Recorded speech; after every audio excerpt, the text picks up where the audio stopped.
Hi, in this video, I'm going to give you introduction to sigma notation. Also, I'm going to discuss basic properties of this sigma notation. Okay, let me take this sequence u1, comma u2, comma u3.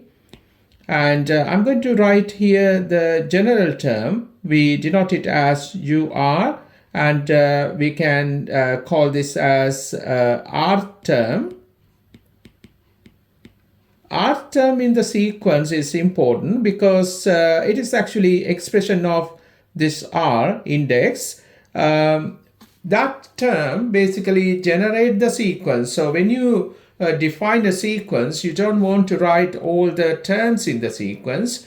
If you know the R term, basically you know the sequence. For example, here, if I take UR equal to R plus 3, when you substitute R equal 1, you can get the first term in the sequence, U1 equal to 5. If I substitute R equal 2, you're going to get the second term in the sequence, that's going to be 7. If you substitute R equal 3, you're going to get the third term, that's 9. So on, we can actually find 10th term if you substitute R equal 10, like that. So we can write down this sequence. It's 5, comma 7, comma 9, right? So we can find any term in the sequence.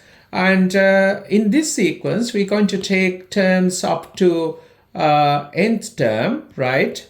Nth term, we denote it as un, right? Now, what I'm going to do, I'm going to take sum of these terms. Basically, sum of terms in the sequence we call as series. So I'm going to denote that series, sum of these terms, as Sn. Sn basically for sum of first n terms in the series. Okay, so I can write u1 plus u2 plus u3 plus ur, general term, plus we're going to add up to un. Okay, so now this series I want to denote by simple notation, right? So what we're going to use here, we're going to use, we call sigma. This is actually Greek letter, capital letter, sigma. So this sigma, we use it for discrete sum. If you take sum of terms, that summation we can denote by this sigma, right? So we're going to now modify this sigma letter to nicely explain that we are adding from the first term to nth term, and we also going to explain that we add in terms in this particular sequence defined by R term UR. So how we can denote it, I'm going to take now Sn, sum of first nth term, right? That sum we denote it by capital sigma. So what we write here, actually R term in the sequence, it is always expression of R. So we can write it as UR here. And also we need to say that we add in from first term to nth term. How we can write it? We write R equal 1. So if you look at this now, when you substitute R equal 1 here in this general term, you're going to get the first term. So that nicely explaining that we add in terms in this sequence from first term U1. And we're going to add up to nth term, so we can show it here. That is the nth term in the sequence, right? So we can nicely explain that we are adding from first term u1 to un using this notation, right? Now, if you look at this, let's say we want to add terms starting from fifth term. So if I write that sum, u5 plus u6 plus u7, I'm going to add up to nth term, right, un. So how we can write this sum using this sigma notation? So anyway, the general term of this sequence is ur.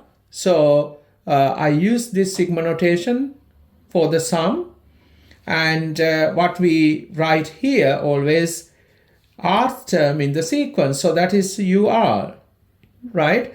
Now I need to mention that I'm starting adding terms from this one, u5. So therefore I need to put here r equal 5, because we starting from this term, right? So here the index is 5, so that is why we put it as r equal 5, but we running up to nth term, we're going to write n here, like that. So let me take another example. Let's say I want to add these terms. Let's say u7 plus u8 plus u9.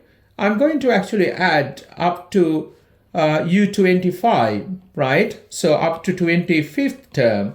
So how we can use the sigma notation to write this sum? Same way we can write, I use this sigma for the sum, and we add in terms in this sequence.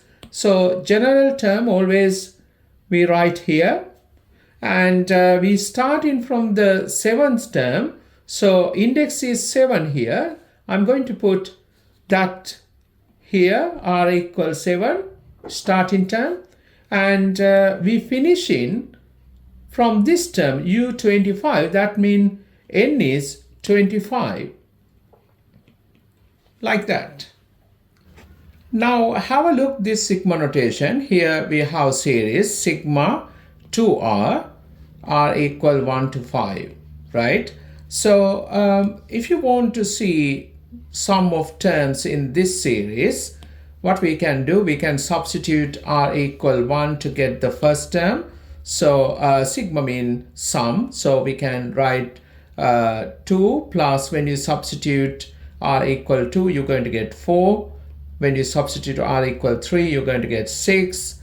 And substitute r equal 4, you're going to get 8. Plus, we're going to stop with this number. We're going to substitute r equal 5, that's 10. So if you have sigma notation, actually we can write the sum of those terms like this. And also if you have, let's say, sum of these terms in different series, we have 2 to the power 1 plus 2 to the power 2 plus 2 to the power 3 plus up to, we're going to add 2 to the power 10, right? Now let's say we have to write this sum using sigma notation. We learned that when we write sigma notation, always we need to know the general term in the series. If you look at the terms, you can see that the power is changing.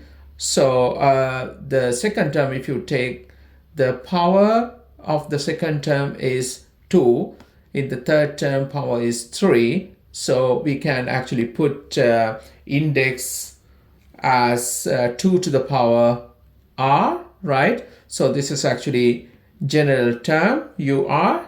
You can see that when you substitute r equal 1, you're going to get this. And if you substitute r equal 10, you're going to get this term, right? So this is going to be the general term. Therefore, we can write this sum using sigma notation, right? Here we're going to write the general term. It's 2 to the power r.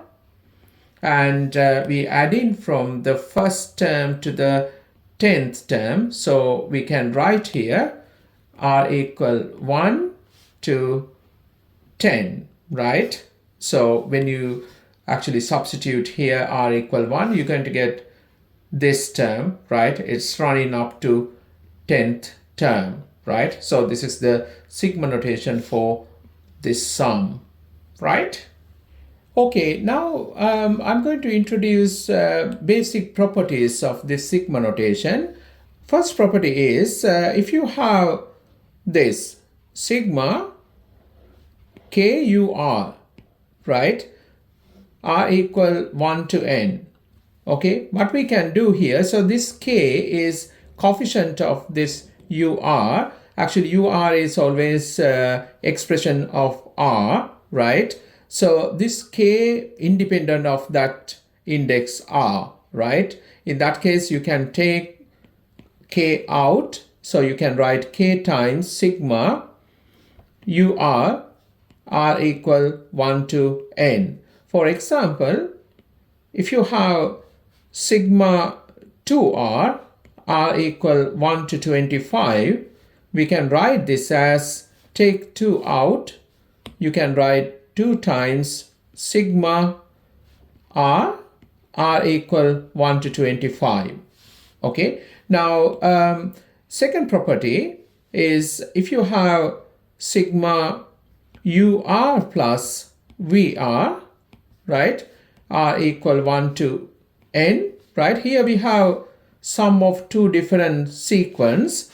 We can write this sum as sigma UR R equal 1 to n plus sigma VR R equal 1 to n. Basically, we can split this into two series like this. For example, if you want to evaluate this sum, sigma 5R minus 3 R equal 1 to 15, we can write this as,